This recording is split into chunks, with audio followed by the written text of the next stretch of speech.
Assalamualaikum warahmatullahi wabarakatuh. Bapak dan Ibu, teman-teman semuanya, alhamdulillah berjumpa kembali dengan sharing pajak Menko. Dan tanpa terasa hari ini sudah masuk bulan Desember. Ya, tepatnya Desember 2022. Nah, kira-kira kewajiban apa ya Bapak Ibu yang harus segera disiapkan supaya tidak ada yang terlewat, supaya nggak ada resiko yang timbul, yang ujungnya nanti akan menjadi bom waktu buat kita maupun buat orang lain.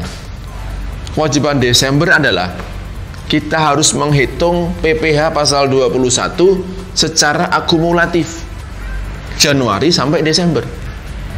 Selama ini mungkin Bapak Ibu sekalian menghitung PPh 21 Januari, Februari, Maret dan seterusnya itu dikalikan 12.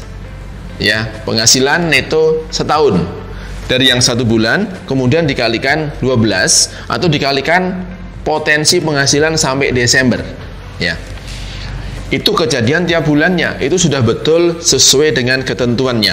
Peraturan Dirjen Pajak nomor 16 garis miring PJ garis miring tahun 2016. Ya. Nah, apakah dalam pelaksanaan kewajiban setiap bulannya ini yang Bapak Ibu lakukan itu sudah proper, sudah benar sesuai dengan peraturan itu? Ya. Apalagi nanti di Desember ini ya kita menghitung dengan cara yang berbeda dengan bulan-bulan sebelumnya. Kalau bulan sebelumnya penghasilan bulan itu dikalikan 12 atau dikalikan bulan sampai dengan Desember. Ya. Tapi di Desember ini kita harus mengakumulasi, ya. Tidak bisa bulan Desember penghasilan berapa kalikan dengan 12. Tapi kita harus mengakumulasi real penghasilan dari Januari sampai dengan Desember. Ya. Nah, ternyata di lapangan masih banyak timbul kesalahan-kesalahan. Yang kesalahan ini akan beresiko bagi siapa? Bagi perusahaan yang wajib memotong. Ada dua pihak yang nanti akan beresiko ketika Bapak Ibu melakukan pemotongan pajak yang salah. Yang pertama adalah pihak pemotongnya sendiri. Ya. Tidak dipotong, tidak dibayar sesuai ketentuan, berakibat apa? Kewajiban yang seharusnya kita ambil dari karyawan, kita ambil dari tenaga ahli misalnya, itu akan menimpa kita resikonya gara-gara kita nggak motong misalnya atau kurang potong. Kenapa resikonya itu akan digeser kepada kita? Karena undang-undang pajak mewajibkan kepada kita untuk melakukan penghitungan dan pemotongan. Ketika kewajiban nggak dilakukan, apa resikonya? Ada hukum di situ, ada hukuman di situ, ada sanksi di situ. Yang wajib motong, yang dikejar sama kantor pajak. Kantor pajak tidak akan kejar yang bersangkutan, tidak akan kejar si karyawan, tidak akan kejar si tenaga ahli itu. Itu resiko kalau kita sebagai pemotong salah melakukan pemotongan pajak atau penyetoran pajaknya. Yang kedua nih, resiko buat yang bersangkutan, ya. Jadi kadang-kadang kantor pajak menemukan kesalahan penghitungan PPh 21 kita, laporan SPT masa pasal 21 kita itu 3 tahun kemudian, ya, dapat terdeteksinya kesalahan itu 3 tahun kemudian. Nah, ketika mereka kantor pajak itu memberikan surat, ya, permintaan penjelasan untuk memperbaiki SPT, kita perbaiki SPT kita perbaiki, otomatis bukti potong kita pun juga berubah. Dengan merubah bukti potong, akhirnya apa? Akhirnya akan, ya, menimbulkan kewajiban kepada pihak yang dipotong itu. Untuk apa? Untuk membetulkan SPT dia. Padahal bisa jadi dulu dia sudah penuhi kewajiban pajaknya. Gara-gara kurang dipotong, dulu dia sudah ada kurang bayar di SPT-nya lebih tinggi. Sekarang dapat bukti potong lagi. Ini dua resiko yang akan merepotkan kita sebagai pemotong dan akan merepotkan bagi pihak yang dipotong pajaknya. Masalah yang lain ternyata masih banyak Bapak Ibu sekalian. Misalnya nih, yang paling simpel saja, kesalahan menghitung PTKP. Ada banyak kejadian seorang karyawati mendapatkan tanggungan statusnya K-1, K-2. Ini kan keliru.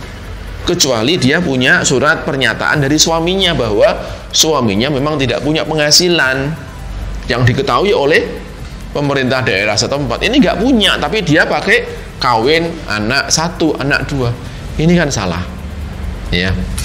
Ada lagi misalnya mendapatkan penghasilan tidak teratur, dapat bonus misalnya, karena ketidaktahuan pihak yang menghitung, ini dikalikan 12 juga.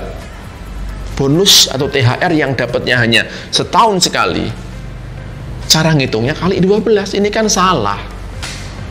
Nah, kesalahan inilah yang nanti akan menimbulkan kesulitan bagi kita sebagai pemotong maupun terhadap pihak yang kita potong pajaknya. Ada lagi misalnya, ya, yang bergerak di bidang rumah sakit atau klinik misalnya, ya, ketika kita membayarkan imbalan kepada dokter, ini banyak yang merasa keberatan, kok kami para dokter dipotongnya dari 100%. Padahal kan kami yang terima cuma 80%, yang kami terima cuma 70%. Kenapa dasar hitungnya dari 100%? Banyak sekali pertanyaan di situ. Termasuk juga nanti universitas juga sama. Ketika ada dosen yang dia PNS, ya, kemudian dia ditempatkan, ya, diperbantukan di universitas swasta, dia pun akan dipotong pajaknya.